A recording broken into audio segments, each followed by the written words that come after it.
Do you know the definition of insanity? Oh. Neither do I.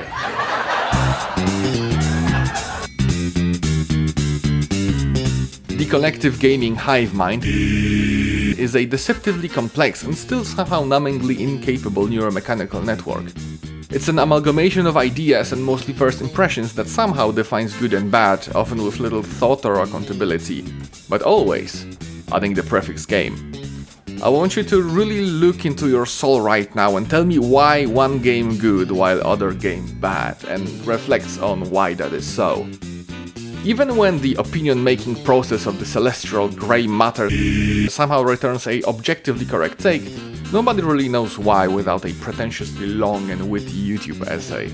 Within the infinite amount of errors that said hive mind produces, there are games that slip through its cracks and gain a second life far more exciting than the first one, once they hit the bargain bins and unplayed category of your Steam libraries.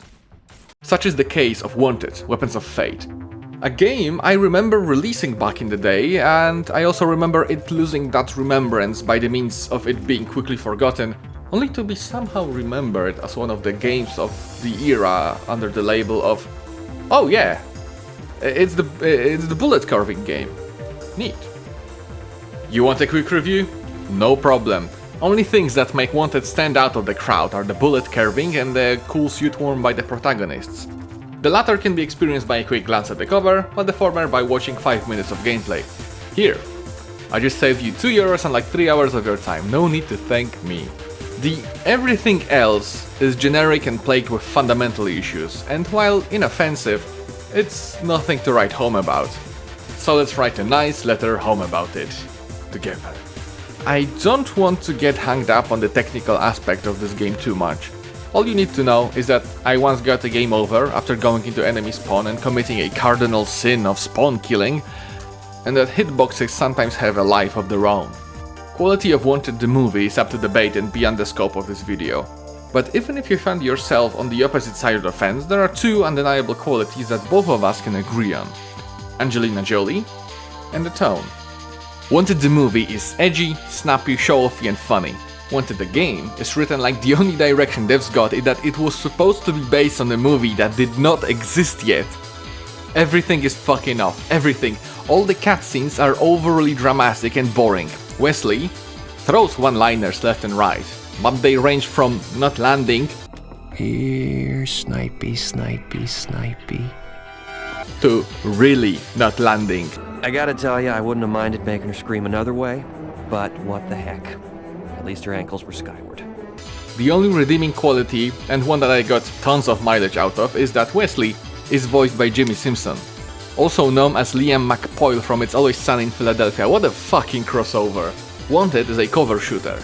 And just like you, my dear viewer, I have played my fair share of those, but believe me when I say it. This is the most cover shooter to ever cover shoot. Every inch of each level is littered with knee-high structures to take cover behind, unless it happens to be one that is not behind coverable.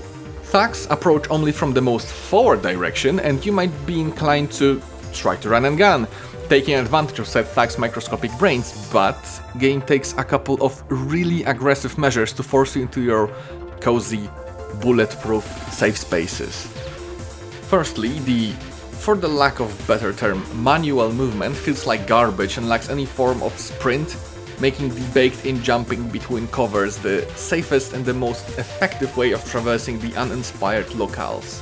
Credit where it's due, once I got used to this unorthodox balance of basic mechanics, and especially once you unlock the ability to shoot in slow-mo while switching covers, combat accelerates to somewhat pleasant but still road-legal speed.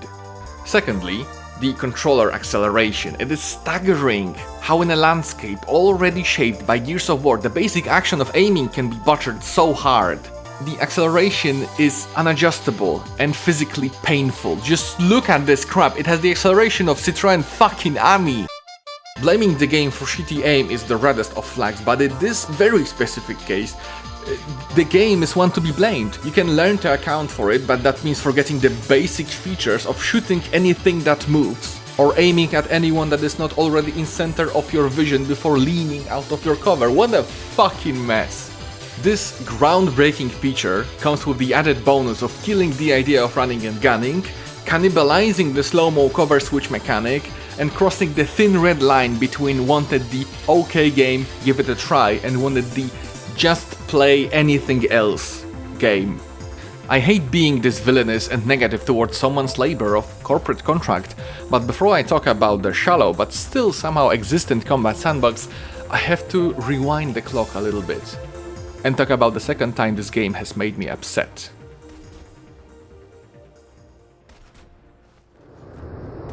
I am not willing to do the responsible thing and find the exact footage, but sorrow I felt when I killed the first enemy that was wielding an SMG, and I was unable to pick it up from his warm corpse still resonates deeply within me.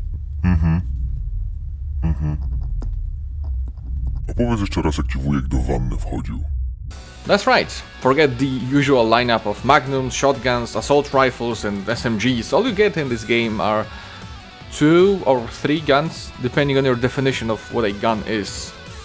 The 2 options available are as follows. A semi-auto pistol that has longer range and its curved shot staggers thugs, forcing them out of cover, and dual full auto pistols, whose bullets, once curved, somehow result in a explosion. Staggers thugs, staggers thugs. Say that 5 times quick, eh? One neat little mechanic that I was not expecting to find here is the suppressing fire. Blind shot at an enemy from behind cover until screen gains a hefty wide vignette, and you are free to flank enemies only by using the baked-in jumping from cover to cover. Yeah, neat. Too bad I got to use it twice, one of which was a boss fight. Bullets do not like to be curved left and right. Or do they? They cost bullet points that you earn from committing the kill action, and there is a maximum amount of set points that can be held at any time. The normal pistol curved shots cost 1 point, while dual pistols cost 2, since explosive shot in a game that lacks grenades is arguably way more useful. Slow-mo cover shifting also costs 2 points, thus concluding the extent of combat mechanics of wanted Weapons of Fate. There are more things to complain about, like how they turned turret sections into a cover shooter itself, but one where you can't move around, nor aim, which is nothing new, making shooting turrets as fun as having one. Or that during sniper sections you have no idea what you're supposed to shoot at due to camera being anchored at the dumbest point it possibly could have.